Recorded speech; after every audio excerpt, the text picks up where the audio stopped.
You know, sometimes late at night when I'm sitting home alone and the power goes out, you know what I think about? The First Enema.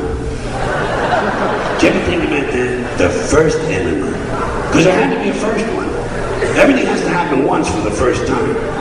Some guy had to think of the enema. And I'm sure it was a guy.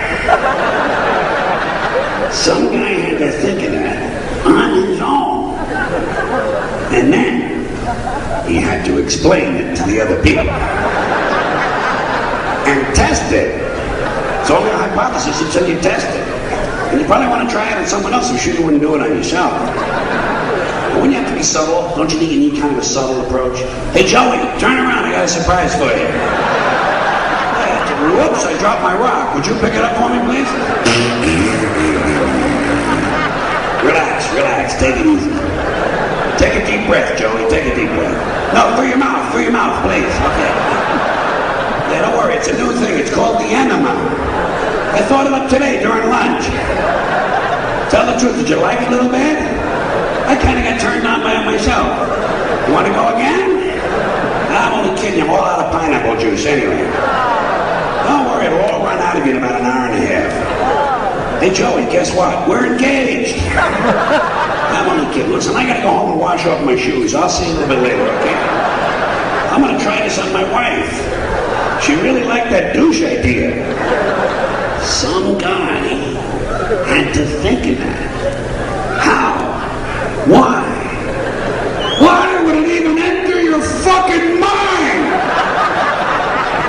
What are you sitting there one day carving spear tips and fertility fetishes? And you think to yourself, you know something? I think it would be a really great idea if I would squirt a whole bunch of water up my ass.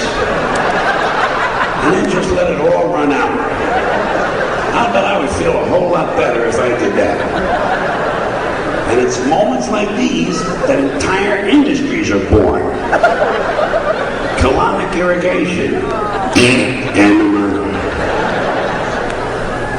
Also, you think about the first anal intercourse. How that must have happened. The first anal intercourse probably happened with guys first. You know, they're out hunting, they're out 6-7 days looking for a yak. They get a little lonely. Hey, Joey, turn around. I got a surprise for you. Then after a while, they figure, hey, we can do this to the girls, too. See, good ideas. That's what we're famous for in this country.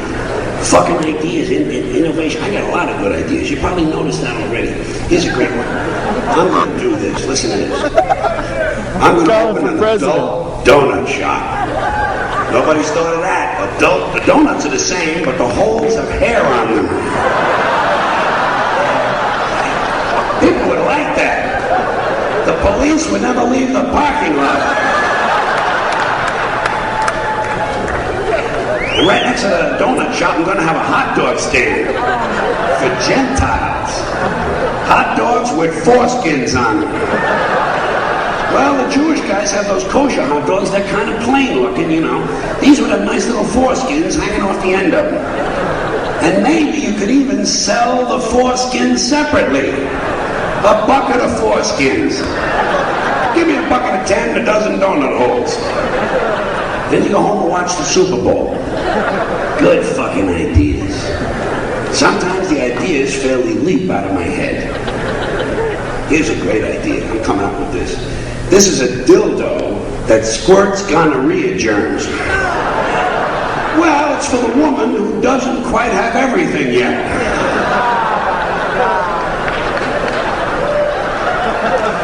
And you gotta have something for the guys. You gotta have something for the guys. They get jealous. They want something too. Here's for the guys. You know the chia pet? The chia pussy. Little clay model of a pussy, you pour water on it and hair grows out of it. And you probably want to have an edible plant for the hair, don't you think? Maybe you could even genetically engineer a plant that tastes like tuna. Huh? And you got the entire experience covered in one product. Make a real nice Valentine's gift, I think. Well, guys are always looking for a little pussy. Give them one they can carry around with them. Good fucking ideas, you know? I'm going to open up a pool hall. You know what I'm going to call it? Quit breaking my balls.